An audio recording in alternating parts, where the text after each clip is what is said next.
Boa noite. A edição do Público na TV de hoje está pautada em dois aspectos da lei que criou a Empresa Brasil de Comunicação, a EBC.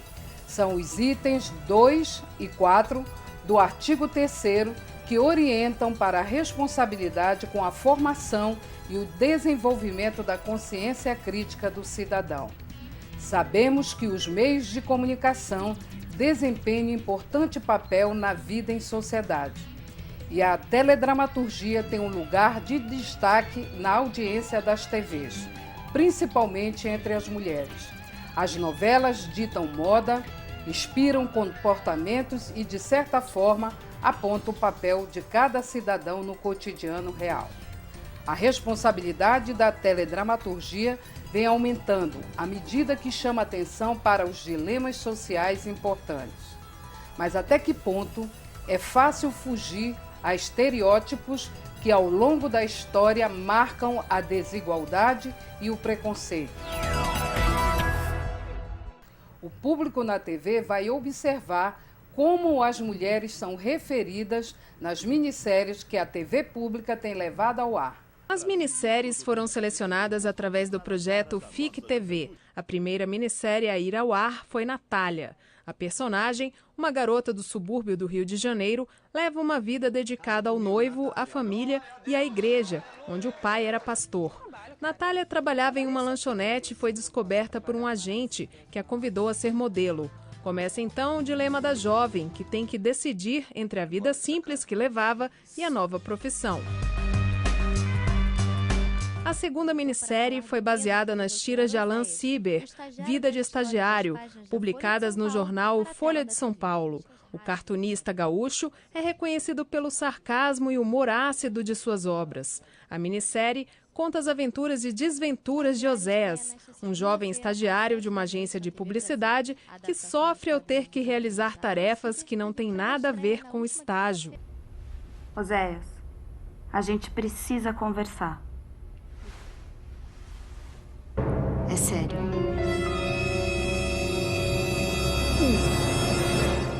A terceira minissérie selecionada reiniciou a reapresentação dos capítulos em novembro na TV Brasil. Brilhante Futebol Clube conta a história de 5 meninas em torno de uma paixão, jogar futebol.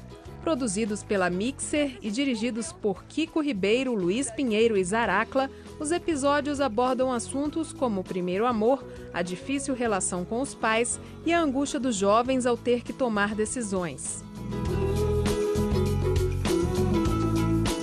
A TV Brasil também exibe 2 seriados juvenis produzidos na Austrália. A minissérie Galera do Surf vem sendo exibida desde 2005 em TVs pagas da Europa e Estados Unidos e mostra a realidade de jovens australianos que querem ir para uma prestigiada escola de surf em uma ilha paradisíaca. Na ilha, acontecem histórias de namoros, intrigas e brigas entre adolescentes. Clube do Travesseiro, outra minissérie australiana, é baseada em uma coleção de livros infantis e conta a história de um grupo de 5 amigas. Elas formam um pequeno grupo cujo lema é deixar meninos e pais fora do mundo secreto das meninas. A série é apresentada desde 2003 em canais pagos de TV. As principais minisséries foram produzidas em parceria com o Ministério da Cultura e pretendem refletir a realidade de jovens das classes C, D e E.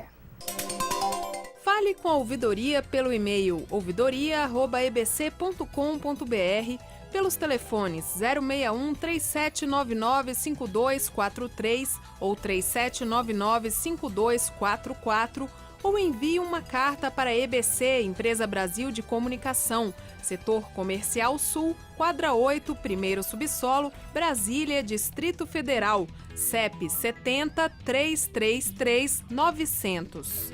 A tradução do universo feminino pela ficção. A gente volta já.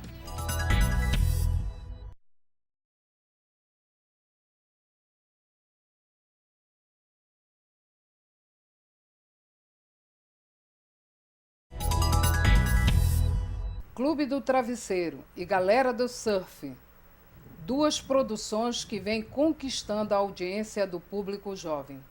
Vamos ver que mensagens estes programas estão trazendo. Séries voltadas ao público adolescente e que procuram tratar dramas infanto-juvenis, como namoros, brigas e intrigas, geralmente apresentam personagens e conteúdos que se ajustam a qualquer parte do mundo. A TV Brasil exibe duas séries australianas do gênero. Na Galera do Surf, em cada temporada são apresentados personagens diferentes.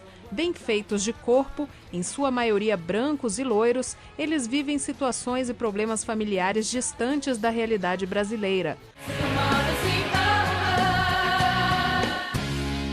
O clube é formado pelas amigas Frankie, Rosie, Fliss, Kenny e Linz. Meninas divertidas, líderes, apaixonadas, resolvidas, competitivas. Mas seus problemas cotidianos estão distantes da realidade brasileira, principalmente quando o assunto é trabalho escolar, maquiagem e garotos. Brilhante Futebol Clube é uma minissérie que propõe uma quebra de paradigma. O futebol como esporte exclusivamente masculino. Vida de Estagiário é uma peça de humor. Trata de forma caricatural os dilemas da juventude. A série Vida de Estagiário usa o humor para falar de primeiro emprego, gravidez na adolescência e outros temas ligados aos jovens. Por ser uma comédia, as personagens são caricaturadas, mas de certa forma reproduzem padrões que temos na sociedade. Uma das funcionárias da agência não é bonita nem sofisticada, mas é inteligente. Ela se esforça em ser sexy e moderna para os colegas. A secretária, por ser mais charmosa, ganha espaço de auxiliar e conselheira do chefe. E a namorada do estagiário navega na narrativa entre a jovem que batalha por seu lugar ao sol e a menina que ainda não sabe bem o que quer. Para a especialista em teledramaturgia, a série mostra as dificuldades em se falar da realidade feminina. A nossa capacidade de criar narrativas para essa classe, para a classe C, D, E, ou seja, qual for, ela é muito limitada, ela está muito fechada dentro da caixinha que a gente aprendeu a ouvir. A série Brilhante Futebol Clube gira em torno do sonho de Rita. Do interior de Minas Gerais, aos 14 anos, ela quer jogar na Seleção Brasileira de Futebol. Junto com as meninas do time, Rita divide o esporte com as turbulências da adolescência. Os episódios da série, no entanto, não deixam de repetir as desvantagens das mulheres, tanto no mercado de trabalho como na realização pessoal. A minissérie Natália foi apresentada em 13 episódios. Refletiu temas contemporâneos e um dos mais frequentes sonhos das jovens adolescentes, o sonho de ser modelo. Natália, personagem principal da minissérie, é uma garota simples do subúrbio carioca. Aos 18 anos, ela é descoberta por uma agência de modelos. Nos 13 episódios, os telespectadores acompanharam o drama da personagem ao ter que se decidir entre a vida pacata do subúrbio e o mundo de glamour das modelos em Nova York. Uma história de Cinderela, onde não há mais lugar para o príncipe encantado de antigamente. Como a TV pública vê e mostra a mulher? A gente volta já. Fale com a ouvidoria pelo e-mail ouvidoria@ebc.com.br, pelos telefones 061 3799 5243 ou 3799 5244, ou envie uma carta para a EBC, Empresa Brasil de Comunicação, Setor Comercial Sul, Quadra 8, primeiro subsolo, Brasília, Distrito Federal, CEP 70 333 900.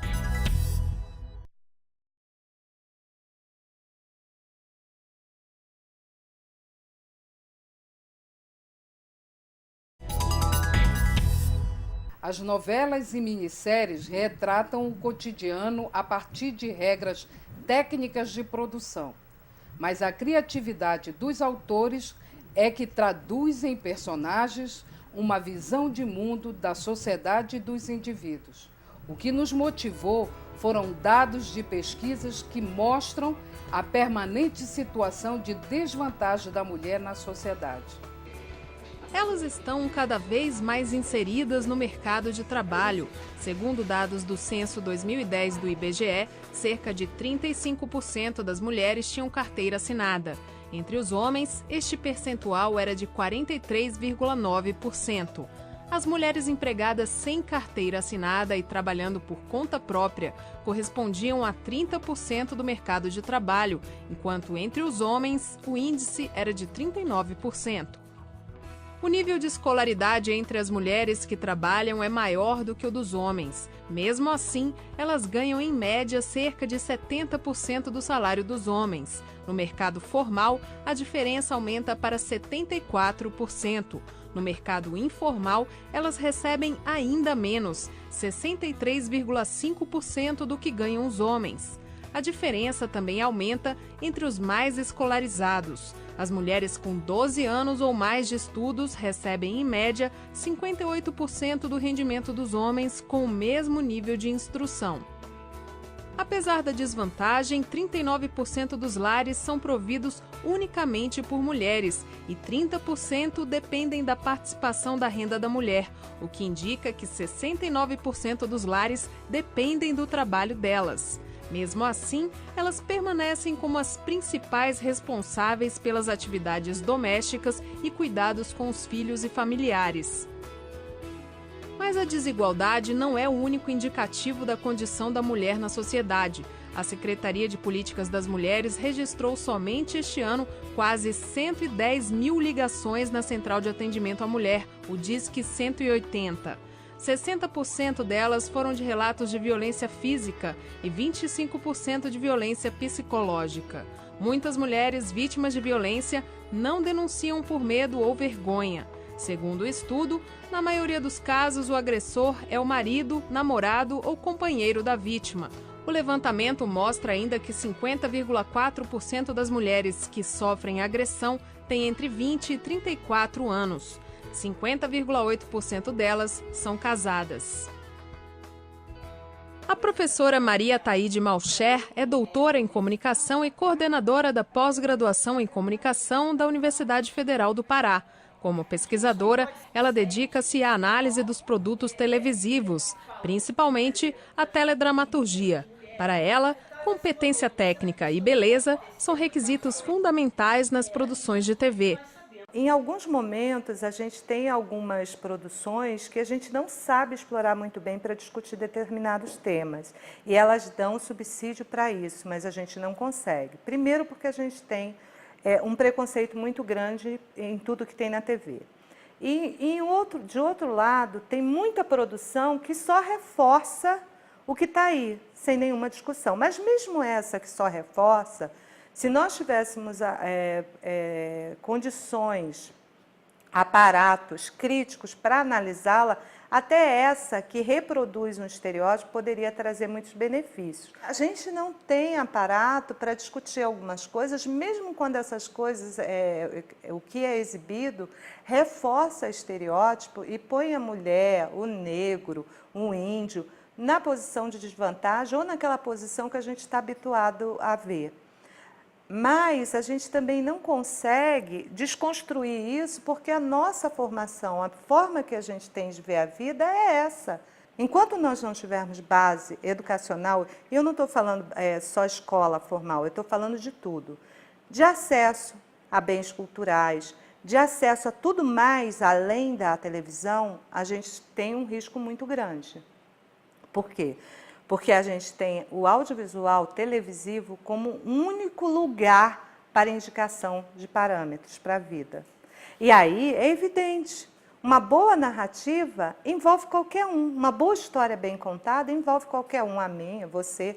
Só que eu estou numa outra posição e você está em uma posição que talvez você só tenha isso como opção para te dizer o que é certo ou o que é errado. Eu diria que o audiovisual e o ficcional, principalmente, ele é uma porta muito rica para várias coisas no Brasil.